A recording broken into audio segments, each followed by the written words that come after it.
उत्तर प्रदेश की लोकसभा सीटों पर योगी आदित्यनाथ के मंत्री बैटिंग करते हुए नजर आएंगे।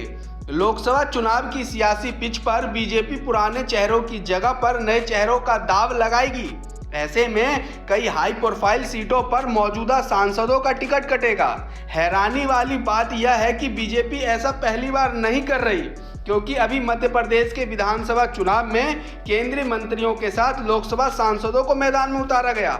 वहीं लोकसभा चुनाव में कहा जा रहा है कि यूपी की हाई प्रोफाइल सीटों पर बीजेपी अपने पुराने चेहरों को नए चेहरों के साथ रिप्लेस करेगी।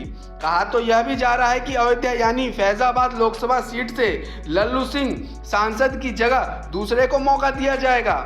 यूपी में कुल 80 लोकसभा सीट हैं। साल 2019 की लोकसभा चुनाव में भाजपा ने यूपी की 80 लोकसभा सीटों में से 62 सीट पर जीत हासिल की।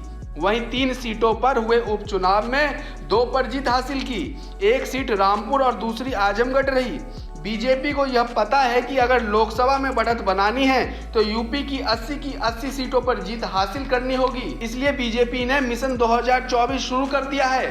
मालूम हो कि मुख्यमंत्री योगी आदित्यनाथ की सरकार में इस वक्त 52 सदस्यीय मंत्रिमंडल हैं, जिसमें 18 कैबिनेट मंत्री, 14 राज्य मंत्री, स्वतंत्र प्रभार और 20 राज्य मंत्री शामिल हैं। इस मंत्रिमंडल में ऊंची जातियों के साथ साथ पिछड़े वर्ग, अति पिछड़े वर्ग, मुस्लिम और सिख समाज को प्रतिनिधित्व दिया गया है।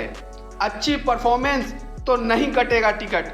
बीजेपी सूत्रों का कहना है कि भाजपा आलाकमान नए चेहरों पर दांव लगाने से पहले उनके प्रदर्शन की समीक्षा करेगी। साथ ही जिनका टिकट काटा जाएगा उनके 5 साल के कार्यकाल की भी समीक्षा होगी। वहीं योगी के मंत्रियों को मैदान में उतारने के पीछे मकसद यह है कि बीजेपी चाहती है कि नए चेहरों को मौका दिया जाए। हालांकि टिकट भी उसे ही मिलेगी जिसके जीतने के चांस 100% होंगे।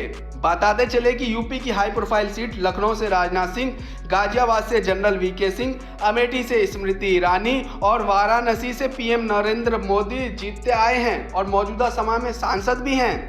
लोकसभा चुनाव 2024 भी हिंदुत्व पर लड़ा जाएगा, इसलिए भाजपा अयोध्या, मथुरा, वाराणसी सीटों पर जीत सुनिश्चित करना चाहती है। कहा तो यह भी जा रहा है कि भाजपा से जो राज्यसभा से मंत्री बने हैं वो अभी लोकसभा चुनाव लड़ेंगे। इनमें पीयूष गोयल, निर्मला सीतारमण, एस जयशंकर, भूपेंद्र यादव सहित अन्य नेता भी शामिल हैं। इस वीडियो में बस इतना ही। देश की ताजा तरीन खबरों के लिए आप देखते रहे लोकमत हिंदी।